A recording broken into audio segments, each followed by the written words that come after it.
जय शारदे माँ। प्यारे बच्चों, मैं आपकी हिंदी शिक्षिका बल्किश आज आप सबके सामने सर्वनाम पाठ लेके आई हूँ। बच्चों, संज्ञा के विषय में तो आपने जान ही लिया था, तो चलिए आज हम सर्वनाम के विषय में भी जान लेते हैं। सर्वनाम के विषय में जानने से पहले हमें यह दिए जा रहे अनुच्छेद को पढ़ना है। गौरा वास्तव में बहुत सुंदर थी। यहाँ पर गौरा इस गाय का नाम है। दिए गए चित्र में जो गाय है उसका नाम है गौरा। तो गौरा वास्तव में बहुत सुंदर थी। कुछ ही दिनों में गौरा सबसे इतनी हिलमिल गई कि अन्य पशु पक्षी की लघुता और गौरा की विशालता, लघुता यानी छोटा और विशालता यानी बड़ा, का अंतर भूल गए थे। कुत्ते बिल्ली गौरा के पेट के नीचे और पैरों के बीच में खेलने लगे थे। पक्षी गौरा की पीठ और माथे पर बैठकर गौरा के कान तथा आंखें खुजलाने लगे थे। गौरा भी स्थिर खड़ी रहकर आंखें मूंदकर मानो पशु पक्षी के संपर्क सुख की अनुभूति में खो जाती थी। बच्चों, अब दिए गए अनुच्छेद को पढ़ने पर हमें अनुच्छेद थोड़ा अटपटा लगा। क्यों? क्योंकि यहाँ पर संज्ञा शब्दों की बार बार आवृत्ति हो रही है, जैसे गौरा पशु पक्षी, गौरा पशु पक्षी। तो यदि हम इन्हीं संज्ञा शब्दों के स्थान पर किसी अन्य शब्द का प्रयोग करते हैं तो यह अनुच्छेद कुछ अलग होगा। तो उदाहरण देखिए, गौरा वास्तव में बहुत सुंदर थी। कुछ ही दिनों में वह सबसे इतनी हिलमिल गई थी कि अन्य पशु पक्षी अपनी लघुता और उसकी विशालता का अंतर भूल गए थे।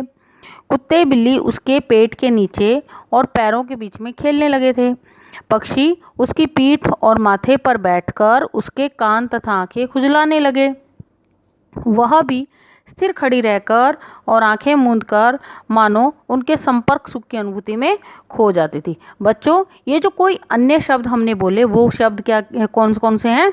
उसकी, वह, उनके, अपनी, उसके। जो ये उसकी, वह, उसके शब्द हैं, यही शब्द क्या हैं? सर्वनाम। अर्थात बार बार जब संज्ञा आती, भाषा नहीं है तब वह भाती।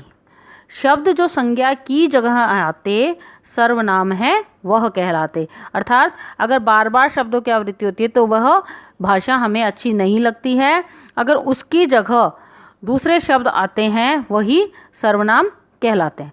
तो चलिए बच्चों, तो इससे क्या पता चला? संज्ञा की परिभाषा क्या हुई कि जो शब्द संज्ञा शब्दों के स्थान पर आते हैं या प्रयोग किए जाते हैं वही सर्वनाम कहलाते हैं। इसके बाद हम सर्वनाम के भेदों के विषय में जानेंगे। बच्चों, सर्वनाम के 6 मुख्य भेद हैं। पुरुषवाचक सर्वनाम, निश्चयवाचक सर्वनाम, अनिश्चयवाचक सर्वनाम, संबंधवाचक सर्वनाम, प्रश्नवाचक सर्वनाम और निजवाचक सर्वनाम। सबसे पहले हम पुरुषवाचक सर्वनाम के विषय में पढ़ते हैं। पुरुषवाचक सर्वनाम, पुरुष अर्थात व्यक्ति, जो शब्द बोलने वाले अर्थात बोलने वाला कौन? वक्ता। सुनने वाले अर्थात श्रोता, सुनने वाला कौन होता है? श्रोता। तथा किसी अन्य जिसके बारे में हम बात कर रहे हैं के लिए प्रयुक्त हो उसे ही पुरुषवाचक सर्वनाम कहते हैं। अर्थात जो सर्वनाम शब्द अपने लिए, सुनने के लिए या किसी अन्य के लिए प्रयोग किए जाते हैं उन्हें पुरुषवाचक सर्वनाम कहते हैं। पुरुषवाचक सर्वनाम में उत्तम पुरुषवाचक सर्वनाम, मध्यम पुरुषवाचक सर्वनाम और अन्य पुरुषवाचक सर्वनाम। उत्तम यानी मैं, और मध्यम यानी तुम, और अन्य पुरुषवाचक वह, है ना। तो इसके बाद अब हम अगले सर्वनाम के भेद के विषय में पढ़ते हैं। निश्चयवाचक सर्वनाम। निश्चय यानी निश्चित हो कि हमें पता है कि ये चीज़ उसकी है या इसका नाम यह है। जब हमें पक्का पता हो तो वो क्या होता है? निश्चयवाचक सर्वनाम। जो सर्वनाम किसी निश्चित वस्तु या व्यक्ति की ओर संकेत करते हैं वही निश्चयवाचक सर्वनाम कहलाते हैं। जैसे यह मेरी पुस्तक है, इसे मत छूना, करंट लग जाएगा। तो यहाँ पर हमें पता है, हमें किसी निश्चित चीज़ के विषय में हमने बात की तो वो क्या कहलाता है? निश्चयवाचक सर्वनाम। इसके बाद अब हम पढ़ते हैं अनिश्चयवाचक सर्वनाम। निश्चय में तो निश्चित है, अनिश्चय में क्या होगा? निश्चित नहीं होगा। अर्थात जिन सर्वनाम शब्दों से किसी प्राणी या वस्तु का बोध ना हो वे अनिश्चयवाचक सर्वनाम कहलाते हैं। मतलब कि हम बोल रहे हैं पर हमें नहीं पता है कि हम किसके बारे में बात कर रहे हैं। जैसे अरे देखो आटे में कुछ गिर गया है, वहाँ कोई छिपा हुआ है। तो जब हमें नहीं पता है कि वहाँ कौन छिपा है, हमें नहीं पता है कि आटे में क्या गिरा है, तो वो क्या कहलाता है? अनिश्चयवाचक सर्वनाम। इसके बाद हम चलते हैं संबंधवाचक सर्वनाम। संबंधवाचक सर्वनाम को पढ़ने से ही हमें समझ आता है संबंध, यानी कि उनके अंदर कोई रिलेशन बता रहा है। संबंधवाचक सर्वनाम जिन सर्वनाम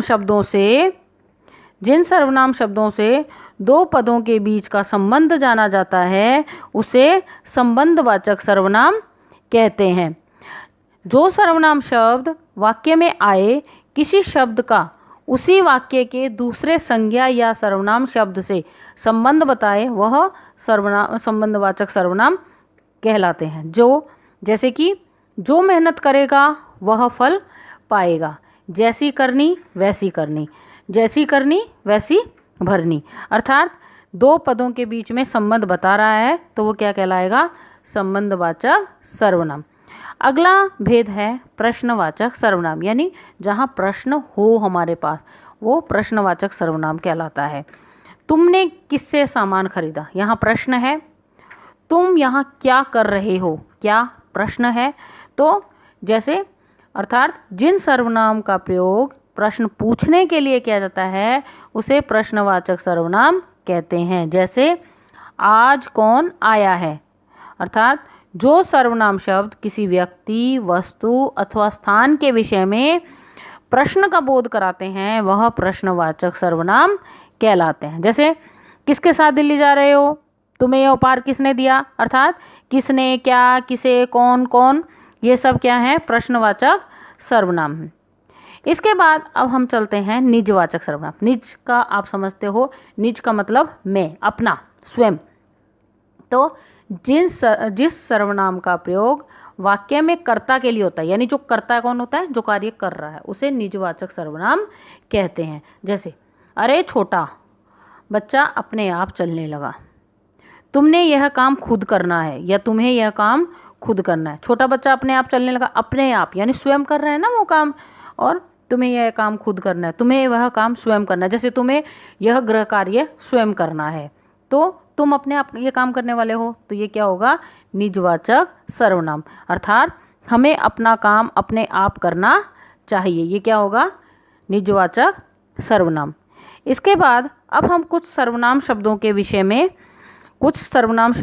में जान लेते हैं। जैसे मैं, हम, मैंने, हमने, मेरा, मेरी, तुम्हारा, तुम्हारी, मुझे, मुझको, मुझसे, तुमसे। तो ये सारे कुछ सर्वनाम शब्द हैं जिन्हें आप ध्यानपूर्वक देखकर और पढ़कर समझ लीजिएगा। इसके बाद अब हमने पाठ में क्या क्या पढ़ा इसके विषय में भी हम समझ लेते हैं कि हमने पाठ पढ़कर क्या क्या सीखा। संज्ञा के स्थान पर प्रयोग किए जाने वाले शब्द क्या कहलाते हैं? सर्वनाम। सर्वनाम शब्दों के भी वचन बदलते हैं, यानी इनके भी वचन बदलते हैं। वह का वे, मैं का मैं, हम, आप, तुम, वे आदि सर्वनाम शब्द हैं। सर्वनाम के कितने भेद हैं? 6 भेद हैं। और मैं सर्वनाम का प्रयोग स्त्रीलिंग तथा पुल्लिंग में एक समान होता है। इस बात का ध्यान रखना कि मैं सर्वनाम का प्रयोग स्त्रीलिंग और पुल्लिंग में एक समान होता है। इस प्रकार हमने इस वीडियो में सर्वनाम शब्दों के विषय में जाना, उसके भेदों के विषय में जाना। तो प्यारे बच्चों, आपको उम्मीद है यह पाठ अच्छे से समझ आ गया होगा। तो इसी उम्मीद के साथ मैं बल्केश मीना अब आपसे विदा लेती हूँ। धन्यवाद।